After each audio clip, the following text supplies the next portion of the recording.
So, ilagay na result.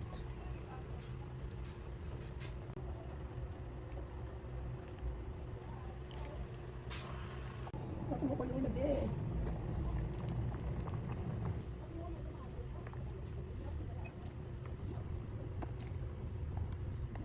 Tirahan ko kasi ito.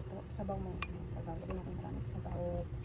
Ganyan lang kakunti. Lagyan natin ng butter. Kunti lang. Oopsie. I have here some honey. Ganito yung cheese ko. Try lang, diba? Yo. Konti lang baka din sa pit. Let's put some gatas. Powdered gatas. Nahalo.